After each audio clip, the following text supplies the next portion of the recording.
Assalamualaikum everyone. I am Manahil Rimor Jobwali and I am delighted to be your host today. We have a very special guest today, someone whose life journey is truly inspiring. Her name is Carrie, but her friends efficiently call her Flaca. She is housed from Mascats, USA, and for the past 6 years, she has made Quintana Roo, Mexico, her home. Carrie's story is not just about a geographical journey, but also about her incredible career as a nurse and yoga teacher, and how she has faced challenges head on, such her battle with Lyme disease. Today, we have the privilege of delving into her experience, insights, and the unique blend of cultures that have shaped her life. So, let's extend a warm welcome to our guest, Ma'am Carrie. So, welcome, ma'am. How are you? Thank you. I'm well, thank you. How are you? Alhamdulillah, I'm good. Thank you so much for giving me your precious time. Thank you for your patience. It is my first time using StreamYard. All right, great. Thank you so much. So, ma'am, please introduce yourself for my viewers.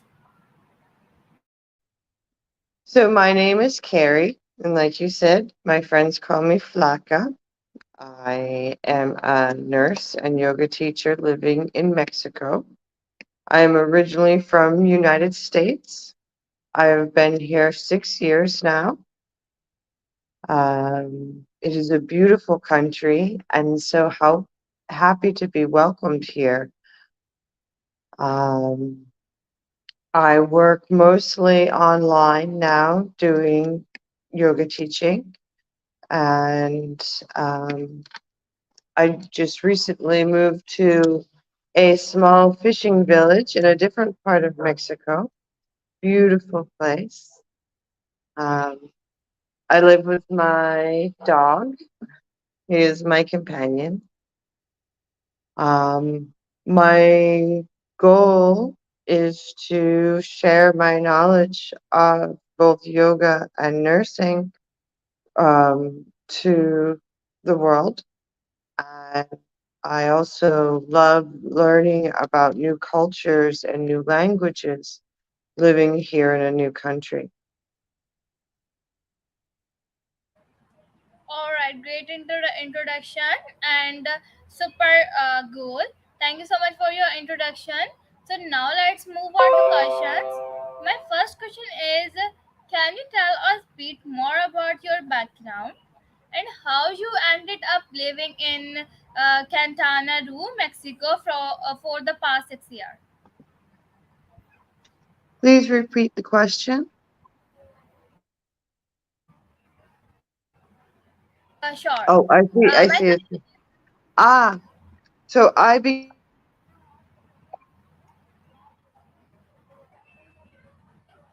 yoga. I would come and do retreats for a few weeks at a time.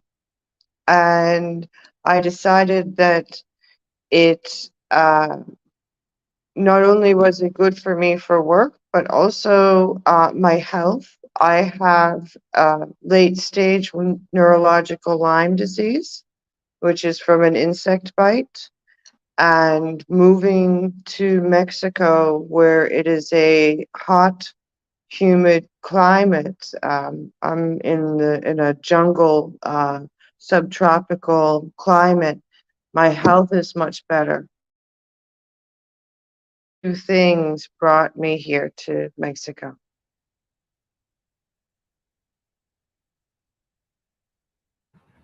Okay, all right. Thank you so much for your answer. So, you mentioned being a nurse and yoga teacher. Could you elaborate on your experience in both fields and how they have influenced your life? So being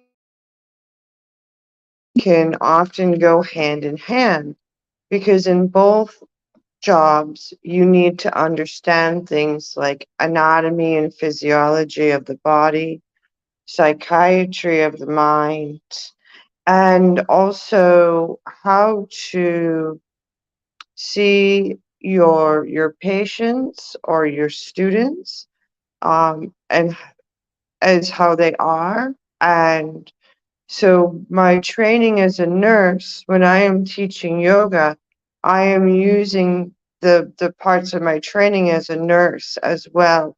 I'm looking at the way they are moving their body, the way they are breathing.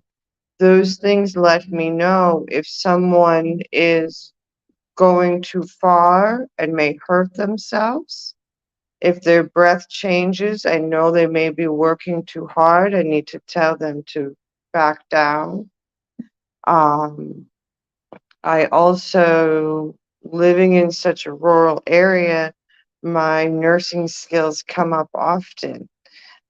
We do not have, where I am now, we do not have much medical care. The closest hospital is over 1 hour away. So, a lot of times I'm able to help people as a nurse doing small things here, and so they don't have to travel so far to the hospital. Okay, all right. Thank you so much for your answer. So, Lyme disease is a significant challenge you will face. How has it impacted your career and daily life? And what strategies have you developed to manage it? So it affects my daily life a lot. It causes a lot of pain and weakness in the body. It also causes neurological problems, problems with thinking, memory, um, and autoimmune issues as well. I've had to change my diet. I cannot have anything with gluten, or dairy anymore.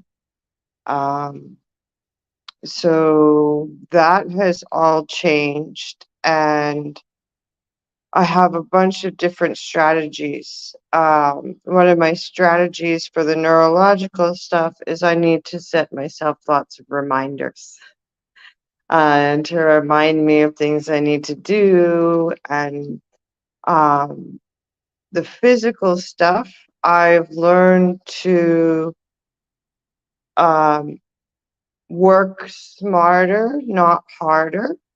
So even something as simple as cooking a meal, I will sit as I cut my vegetables. I will sit as much as I can to rest my body so that I have enough energy for the rest of the day.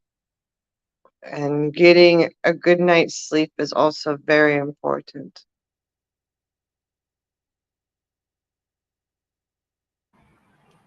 Okay, all right. Thank you so much for your answer.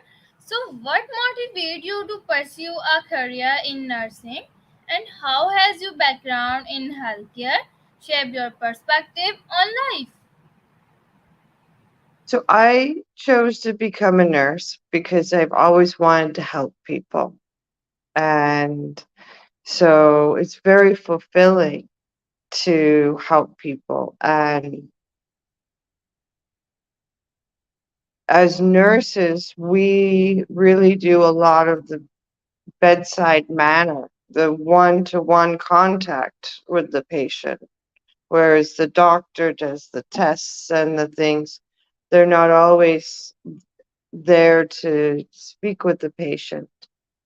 And my work in healthcare, so I come from a very small place in the United States where most of the people are Caucasian and speak English. And working in healthcare, I've had the opportunity to meet people from different cultures that speak different languages and learn more from them about different places.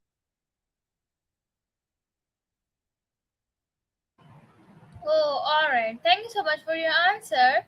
So living in Mexico is quite different from Muscat's. What culture experiences or lessons have you gained from your time in Quintana Roo?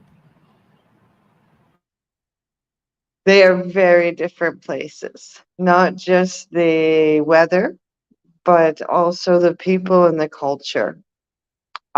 In Quintana Roo, there is many Mayan people. They are the first people of this area.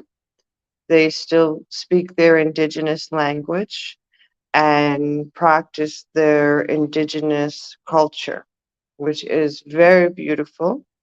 They are wonderful, inviting people, and they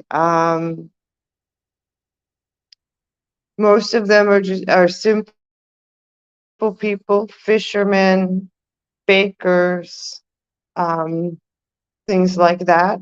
And but they are some of the most welcoming people I've ever met.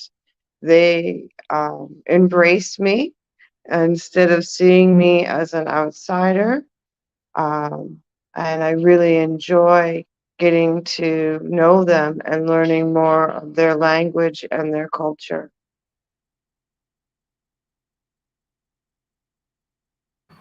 Okay, alright. Thank you so much for your answer. Okay, as a yoga teacher, what style of yoga do you specialize in, and has your yoga played a role in your life, especially considering your disability? I teach two types of Ashtanga yoga, and so it has played a role in my life in healing my body and being more in tune with my own body and how to modify my life, my movements around my pain. It has given me strength and hope on days that I'm just like, this is just awful to be sick like this. At my age, I'm only 42 years old. So to be technically disabled is difficult. Um, and that's what I think makes me an amazing yoga teacher because I teach from a place of disability. So when people come to me and they have injuries or they have a disability, I am much more equipped to understand them and assist them than someone who has never experienced these types of things. Okay, alright. Thank you so much for your answer. So, can you share some of the most memorable moments or experience you had during your time in Quintana Roo? Some of the most memorable moments has been visiting the beautiful archaeological sites that they have here of the ancient Mayan cities and temples.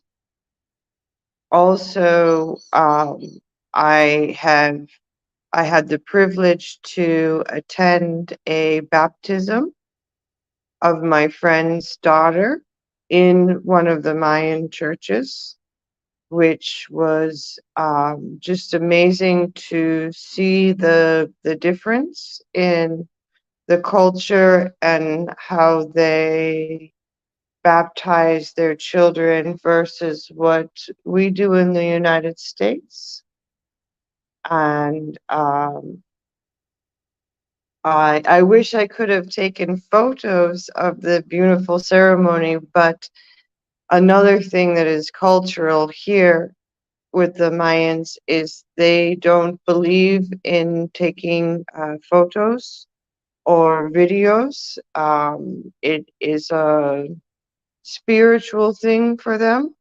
So you, before you take a photo of one of them, you need to ask them, ask their permission. And many say, no, I do not feel okay with that. It is against my culture to be on a photo or in a video.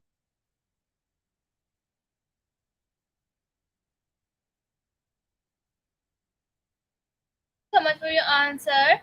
So, what inspiration or goals do you have, and how do you plan to continue your journey of self discovery and growth? My aspirations are to continue to live here in Mexico and become a citizen of this country.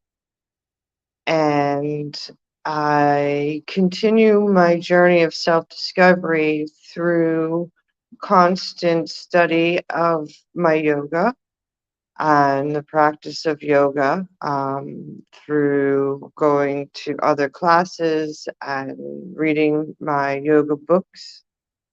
And so, and meditation, journaling, that's all part of the yoga experience.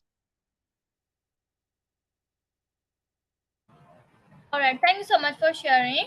So, living in two different cultures must have been a unique experience. So, can you share some cultural differences or similarities that have left a lasting impression on you?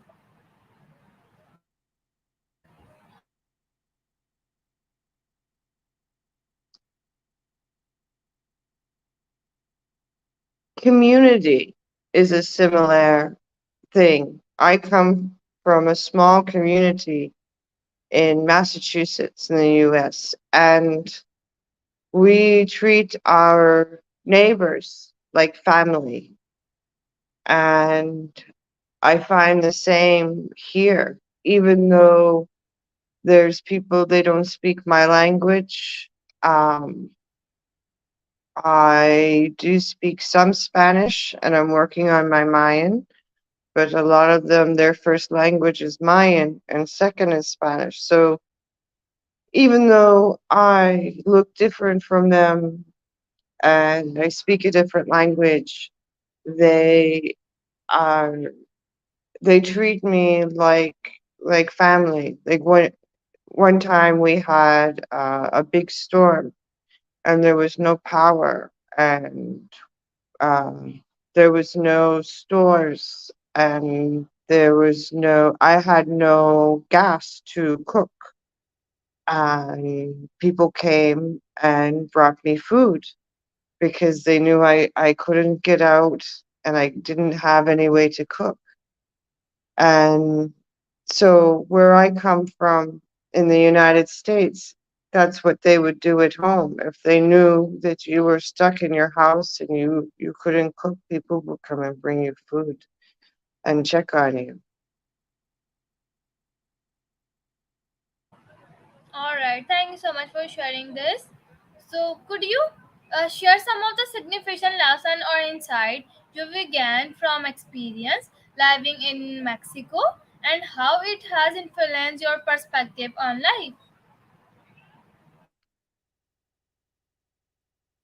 Mm.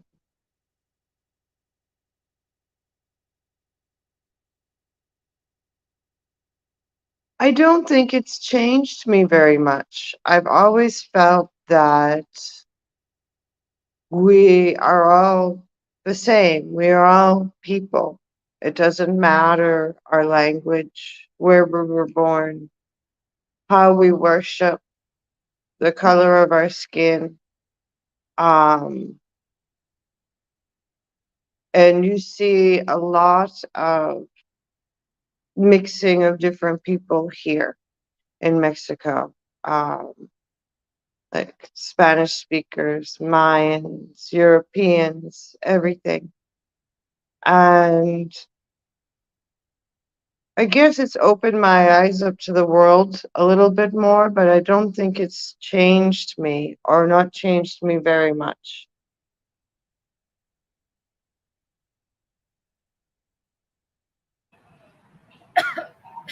All right, and sorry. As both a nurse and yoga teacher, Do you find any commonalities or intersections between these two seemingly different roles that have shaped you up to wellness and healing? Like I said, the biggest similarity is you have to have an understanding of anatomy and physiology of the body, the bones, the muscles, the organs, and you also have to have uh, some understanding of psychology so that when you are working with either a yoga student or a nursing patient, you can see if they are in mental distress and try and address that. Um, those are the two biggest things that weave together, and just that want to heal and to share knowledge, and both for the body, the mind, and the spirit of everyone.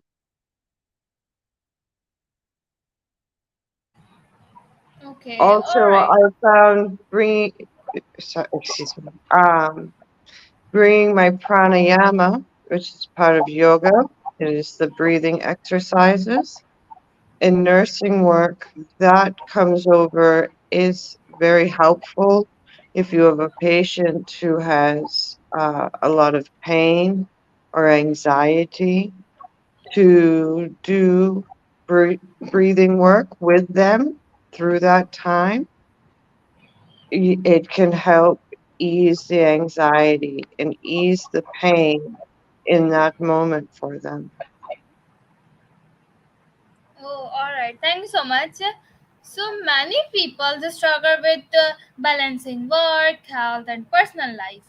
So how do you manage to maintain a sense of balance and well-being while juggling your career, health, and challenges? Lots of planning and preparation. So I have to plan my days out well so I know what needs to get done, and be sure I do not do too much so I don't have enough energy at the end of the day. Also, preparation with food. My best. I will prepare lots of meals that I refrigerate or freeze for days that I am not feeling so good. So all I have to do is put it on the stove, warm it up. I have a nice, nutritious meal. So yeah, lots of planning, lots of learning to rest. That's something I learned from my Lyme disease, because before Lyme disease, it was go, go, go, go, go, work many hours, eat what you can when you can, and then sleep at night and go back and do it. Now my body cannot do that. So I have to plan, and I also have to listen to my body. My body says, you need to lay down. I need to lay down. Um, so but that was difficult for me at first. Being a mother and a nurse, you go, go, go, go, go all the time. All right, great. You are so great. Thank you so much, ma'am Carrie. I'm in Flaca for sharing your incredible life journey with us today. Your experiences as a nurse, yoga teacher, and your resilience in the face of Lyme disease are truly inspiring. As we wrap our conversation, we would like to express our gratitude for your opinions, insight, and wisdom. You shared with us your story reminds us the strength and determination that can be found within oneself, even when facing significant challenges. To our audience, thank you for joining us today. Can be being part of this engaging discussion. If you have any more questions for Carrie, or if you do like to share your thoughts on today's interview, please feel free to do in the comments below. So this closing segment allows Carrie to share. Thank you so much, ma'am, for your time. Uh, I really appreciate you. Thank you so much. Bye. Have a Bye. Thank wonderful. you so much. Thank you so much. It's my pleasure. Thank you. Bye. Thank you. Have a beautiful day. Also,